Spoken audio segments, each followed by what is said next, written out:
Right, ఇక ఈ ఘటనకు సంబంధించి మరిన్ని డీటెయిల్స్ మా ప్రతినిధి శేఖరాచారి ఫోన్ ద్వారా అందిస్తారు. చారి గారు చెప్పండి, అసలు ఈ ఘటన ఎలా జరిగింది అని దీనిపైన పోలీసులు ఏమంటున్నారు? సంజన, నాగర్ కర్నూలు జిల్లా వెల్దండ మండలంలో ఈ సాయంత్రం ఉద్రిక్తత పరిస్థితులు నెలకొన్నాయి.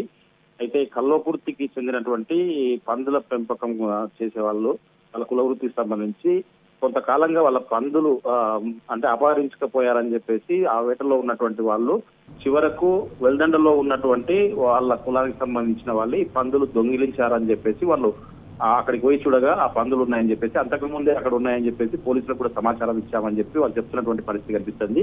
అయితే వీళ్ళు పోయి వాళ్ళ అడిగే క్రమంలోనే మా పందులు ఉన్నాయని చెప్పేసి అడుగుతున్నటువంటి క్రమంలోనే అక్కడ ఉన్నటువంటి వేరొక వర్గం ఏదైతే ఉందో వాళ్ళంతా కూడా కోపోద్రిక్తులై వాళ్ళ వద్ద ఉన్నటువంటి వేట కొడవళ్ళు కావచ్చు, మారణాయుధులతో వీళ్ళ పైన దాడి చేశారని చెప్పేసి వీళ్ళు చెప్తున్నటువంటి పరిస్థితి కనిపిస్తుంది. ఆ దాడిలో అక్కడ వెళ్ళినటువంటి ఎవరైతే ఉన్నారో ఆ బెల్లంకొండ రాములు అనే వ్యక్తిపై మారణాయుధాలతో దాడి చేయడంతో అతను అక్కడికక్కడే మృతి చెందినట్టుగా మనకు తెలుస్తా ఉంది. అయితే ఆయనతో పాటుగా మరొక నలుగురి పైన కూడా దాడి చేశారని చెప్పేసి వాళ్ళందరికీ కూడా తీవ్ర గాయాలు కావడంతో కల్లోకుర్తి ప్రభుత్వ ఆసుపత్రికి తరలించారు. అక్కడ కొంతమందికి చికిత్స కూడా అందిస్తున్నటువంటి పరిస్థితి కనిపిస్తా ఉంది కల్లోకుర్తి ప్రభుత్వ ఆసుపత్రి. అయితే మొత్తంగా చూసినట్టయితే ఆ వర్గం వాళ్ళకి సంబంధించినటువంటి వాళ్ళ కులస్తులు కావచ్చు, మరి కొంతమంది రావడంతో అక్కడ వాళ్ళ బాధ పూర్తి స్థాయిలో వ్యక్తం చేస్తా ఉన్నారు, కోపోద్రిక్తులు అవుతా ఉన్నారు. ఇక్కడైతే ప్రభుత్వ ఆసుపత్రికి మృతదేహాన్ని తరలించారు. తర్వాత మిగతా క్షతగాతులను కూడా తరలించడంతో అక్కడ చాలా మంది చేరుకోవడంతో అక్కడ ఉద్రిక్త పరిస్థితులు కల్వకుర్తి ప్రభుత్వ ఆసుపత్రి వద్ద ఉన్నాయి. దీనికి సంబంధించి పోలీసులు కూడా అప్రమత్తమయ్యారు. పోలీసులంతా కూడా పెద్ద మొత్తంలో అక్కడ మోహరించినటువంటి పరిస్థితి. అయితే మొత్తంగా చూసినట్టయితే ఈ వెల్దండలో జరిగినటువంటి ఈ వేట గొడవలు కావచ్చు, మారణాయుధాలతో దాడి చేసుకోవడం పైన పలు ఆరోపణలు కూడా వినిపిస్తా ఉన్నాయి.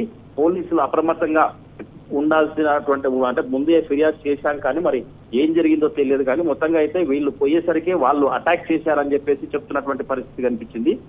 ఈ సాయంత్రం జరిగినటువంటి సంఘటనకు అక్కడికి ఆసుపత్రికి రావడంతో ఆసుపత్రి వద్ద వాళ్ళు ఎవరైతే మృతి చెందినటువంటి వ్యక్తి ఉన్నాడో వాళ్ళ కుటుంబ సభ్యులంతా కూడా వచ్చి కన్నీరు మున్నీరుగా విలపిస్తా ఉన్నారు. దాడి చేసినటువంటి వారిని తీవ్రంగా అంటే వాళ్ళని కఠినంగా శిక్షించాలని చెప్పేసి కూడా వాళ్ళు పోలీసులను అడుగుతున్నటువంటి పరిస్థితి కనిపించింది.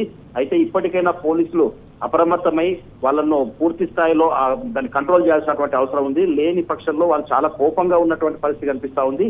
అయితే మళ్ళీ ఏదైనా ఇన్సిడెంట్ జరిగే అవకాశం ఉంది కాబట్టి ముందస్తుగానే దానిపైన చర్యలు తీసుకొని వాళ్ళని కట్టడి చేయాల్సినటువంటి అవసరం ఉందని చెప్పేసి కూడా పలువురు అక్కడ చర్చించుకున్నటువంటి పరిస్థితి అయితే కనిపిస్తా ఉంది. మొత్తంగా చూసినట్టయితే ఎవరైతే వాళ్ళ పందులు పెంచుతారో ఆ పందుల అపహరణకు సంబంధించి, దొంగతనానికి సంబంధించి ఇంత పెద్ద సంఘటన జరిగింది. ఇంత పెద్ద సంఘటన కాదు, ఏకంగా ఒక మనిషినే హతమార్చినటువంటి పరిస్థితి కనిపించింది. మరికొంతమంది కూడా తీవ్ర గాయాలైనటువంటి పరిస్థితి కనిపిస్తా ఉంది. దీంట్లో పూర్తి స్థాయిలో విచారణ జరిపి అసలు తప్పు ఎవరిది, తర్వాత ఈ దాడికి ఇంత పెద్ద దాడి జరగడం వెనుక ఏంటి అసలు అని చెప్పేసి పూర్తి స్థాయిలో క్షేత్రస్థాయిలో కూడా పోలీసులు విచారణ చేపట్టాల్సినటువంటి అవసరం ఉంది. మళ్ళీ ఈ సంఘటన కోసం ఇరు వర్గాల పైన దాడులు అంటే మళ్ళీ చేసుకునే అవకాశాలు ఉంటాయి. తర్వాత వాళ్ళు కోపంతో ఉన్నారు కాబట్టి వాళ్లకు పూర్తి స్థాయిలో ప్రొటెక్షన్ కల్పించాల్సినటువంటి టికెటింగ్ కూడా వాళ్ళ దగ్గర వీళ్ళ దగ్గర కూడా ఏర్పాటు చేయాల్సినటువంటి అవసరం ఉంది.